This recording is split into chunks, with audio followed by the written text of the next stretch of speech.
Good morning, everybody. Today, we have with us former Director General and Chief Mentor of CII and currently Chairman of Saskawa India Leprosy Foundation, Mr. Tarun Das. Mr. Das, welcome to our podcast on India Singapore at 60. Thank you, Nomita. Good to be with you and to renew our contact after many years. Thank you, sir. Mr. Tarun Das has been instrumental in fostering strong ties between Singapore and India. He was conferred the Honorary Citizen Award by the Singapore government on January 15, 2025, in recognition of his outstanding contributions to Singapore-India relations. In my memory, I haven't seen or heard of this award in the last 32 years. So big congratulations to you, sir. Thank you. Thank you very much. Mr. Das led the CII core group visits to Singapore, engaging with the country's political leadership and businesses to promote bilateral trade and economic cooperation. He played a significant role in establishing the annual India-Singapore Strategic Dialogue, a key platform for business leaders, policymakers, and academia to discuss ways to strengthen cooperation between the two nations. Mr. Das also worked to foster closer people-to-people ties between Singapore and India, including initiatives such as SIPF Students Immersion Program, which I think is a phenomenal program and is going to reap big benefits for both our countries, which brought together students from Singapore and India. He serves as the founding trustee of Anantha Aspen Center and the director of Singapore-India Partnership Foundation, further solidifying his commitment to Singapore-India relations. Mr. Das, you know, India and Singapore celebrate 60 years of diplomatic ties. How do you personally reflect on this milestone and the progress we have made as two nations coming together? So the first 30 years were a little slow, Nomita. But the last 30 years have been amazing. So we more than made up for the slow start. The multiple levels of cooperation, government, business, academia, think tanks, have just exploded. And where we are today is something quite unimaginable, but yet we have some ways to go. And I have thoughts about the future, and I want to still work to make sure that we do still take some big steps for the future. You have received Singapore's prestigious Honorary Citizenship Award for your invaluable contribution to Singapore and Singapore-India relations. How did you feel upon receiving this honor, and what does it mean to you personally? You know, it was so unexpected. It's such a great honor. I have received national awards from 5 countries, including my own and including Singapore earlier. But this award, it's exceptional. There's only one other Indian who has received this award before me, my very old and very good friend who passed away recently, Ratan Tata. Yes. So that makes it even a greater honor for me. So overwhelmed, very emotional. And for the first time, the Singapore government did the investiture ceremony in Delhi during the state visit of the president of Singapore. That made it even more special. You can get more of your friends, your family, and others there, you know, who enjoyed the occasion and who valued being there and being exposed to Singapore and its, its leadership.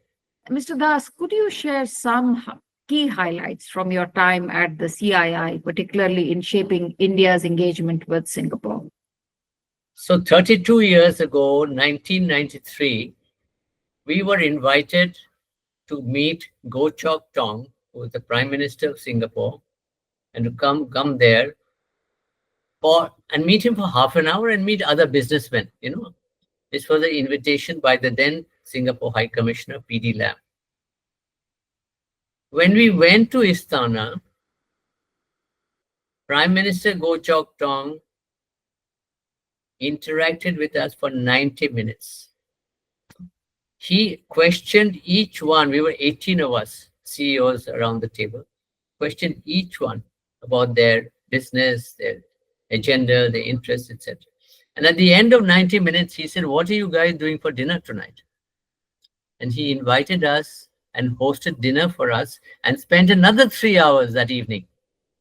And at that dinner, he brought in the Minister for Trade and Industry, Mr. Dhanabalan at that time, and 15 Singaporean business leaders. And he said, "Let's start a Singapore-India fever."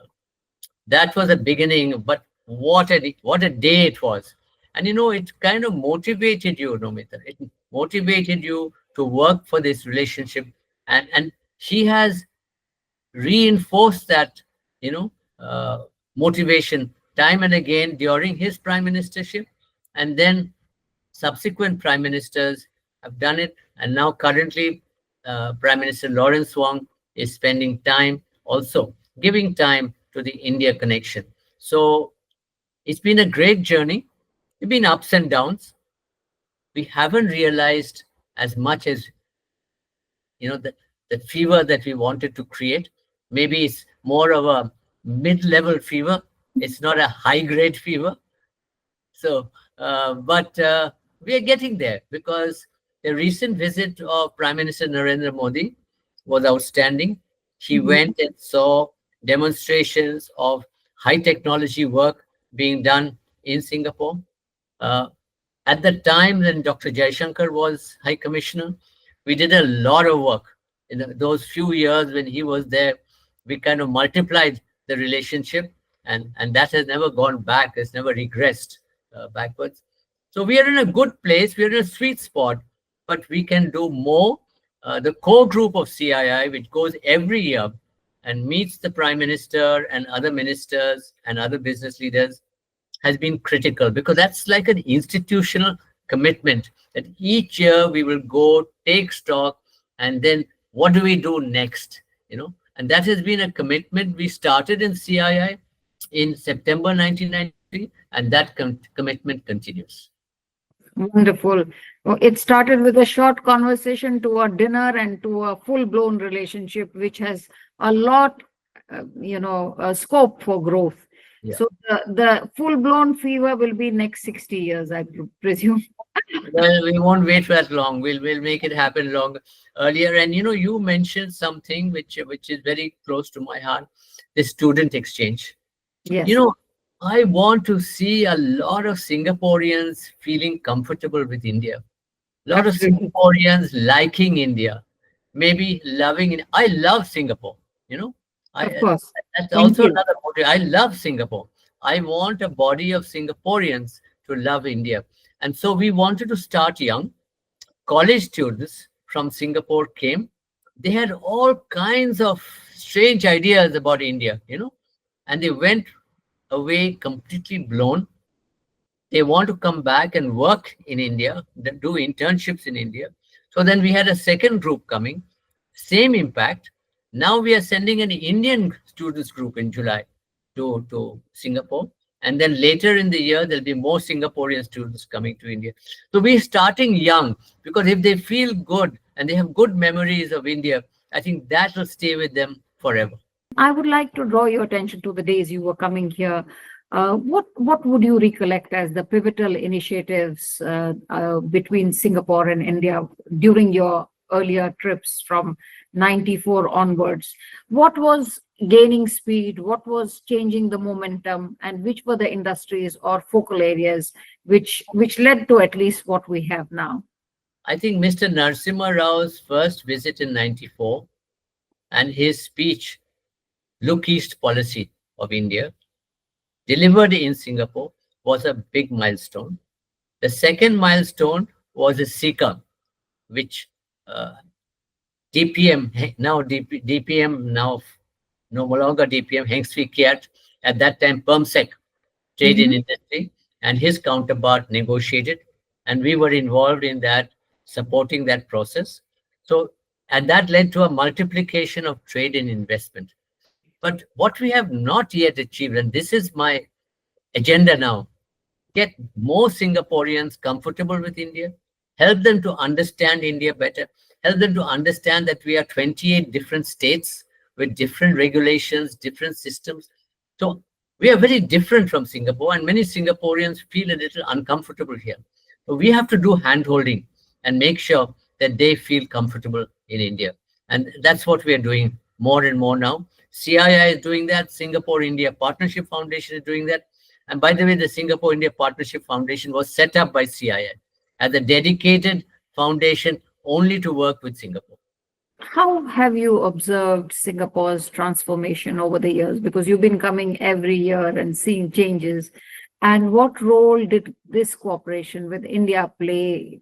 Did India play any role in the growth of Singapore, or did Singapore play any role in growth of, or collectively, what has it done on I both think sides? I think both ways, Nomita, both ways it happened. But one of the great things that Singapore has is a system of task forces looking at reinventing Singapore every 5 years or so, And I remember reading the report, which was led by Mr. Tharman Shanmugaratnam, now president, and it just gave a vision of where Singapore has to go, what we need to do as Singaporeans to take the country there.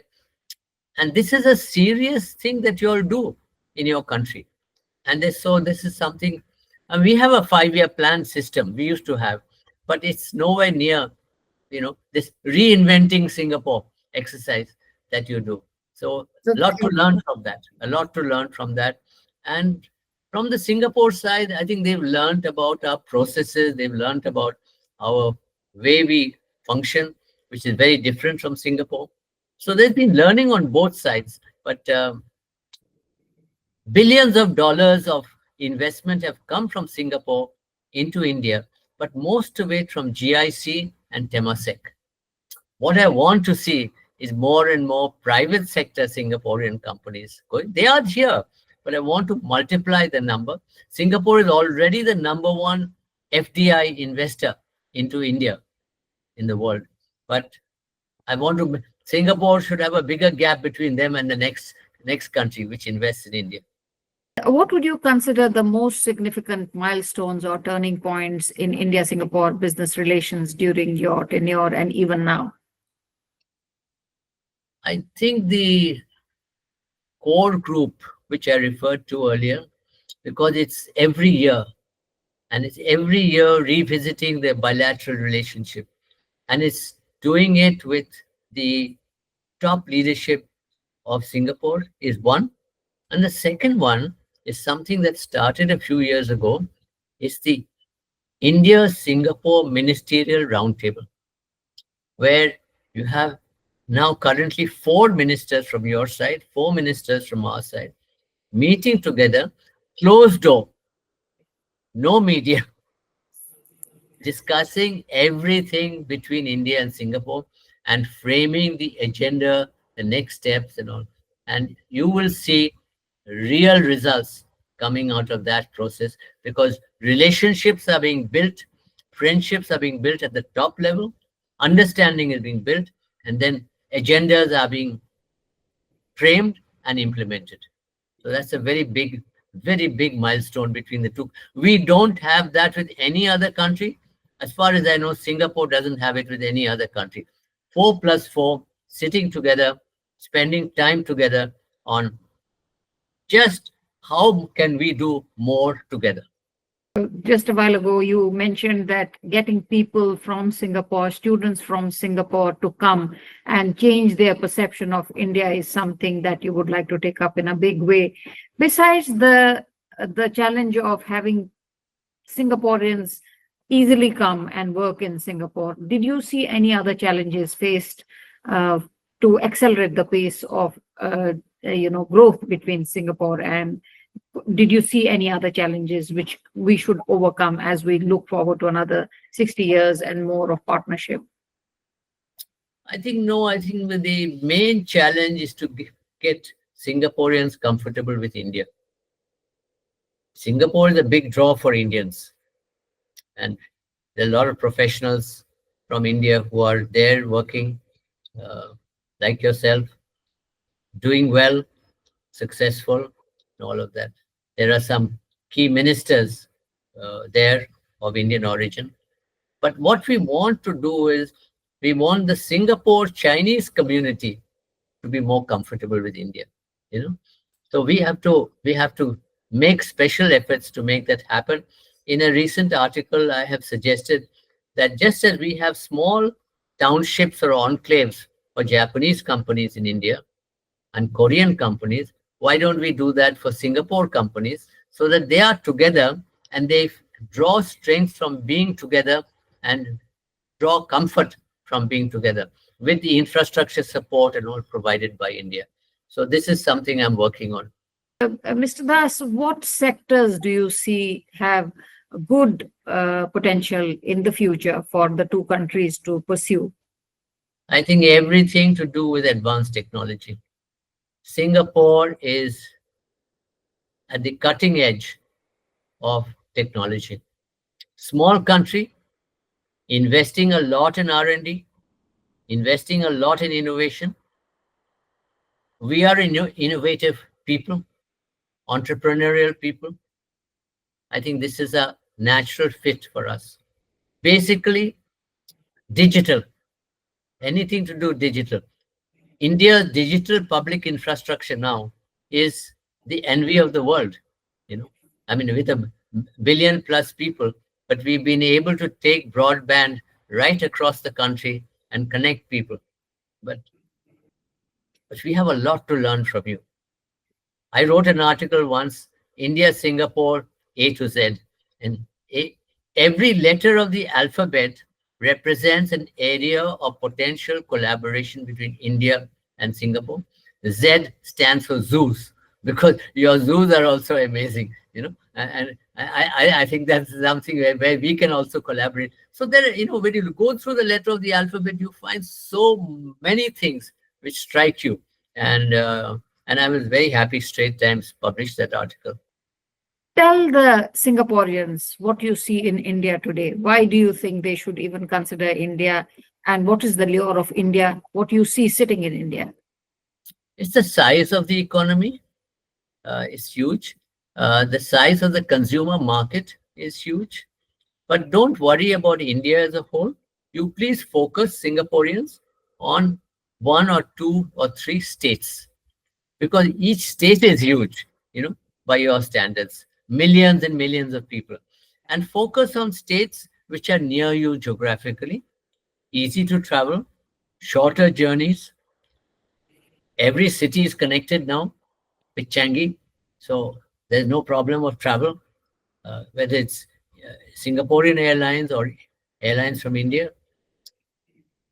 Take Andhra, take Orissa, take Telangana, take Tamil Nadu, you know, take that eastern belt, which is near you, Kerala, and focus on those states and acquire knowledge about the states. Each state, different language, different culture, different practices, different governments.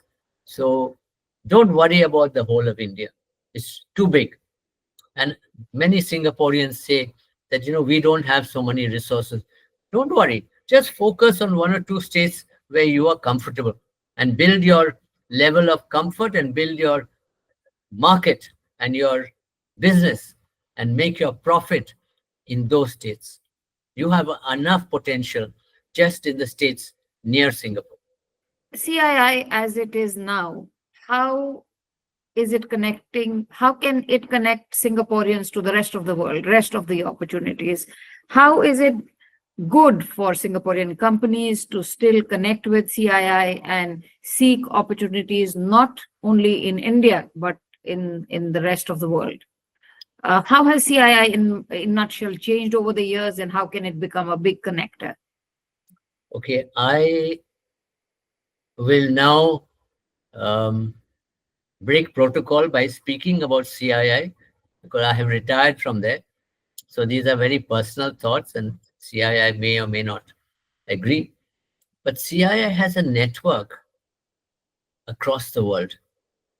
CII has offices across the world. CII has partnerships with institutions across the world. All those are available to Singapore. Because this is the most special bilateral relationship that India and CII has, is Singapore. Of course, CII is working all over the world. That's why they have offices and partnerships and all that. But Singapore, there's no other country where the CII has a core group. There's no other country where CII has a Singapore-India Partnership Foundation.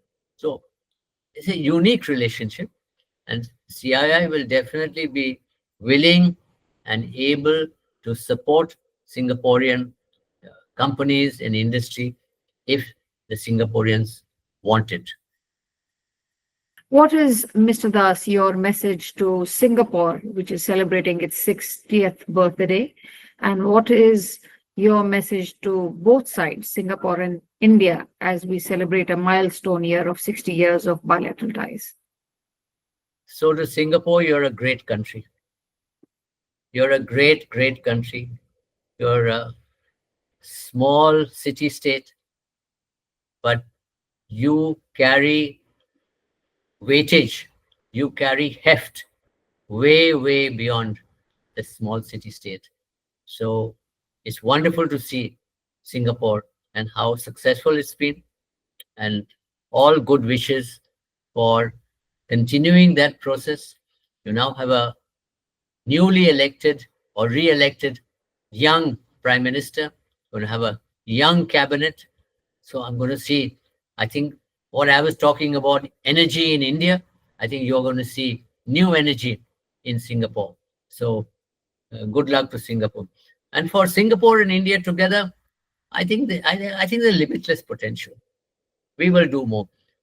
We now have trust in each other. That's very important. We have built trust.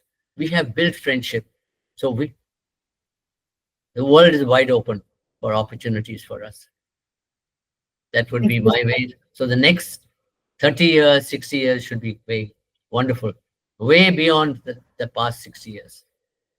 Thank you very much. We have a legend on our podcast today, and we are so delighted that you shared such wonderful things, all positive, all upcoming, and we look forward to seeing you in Singapore.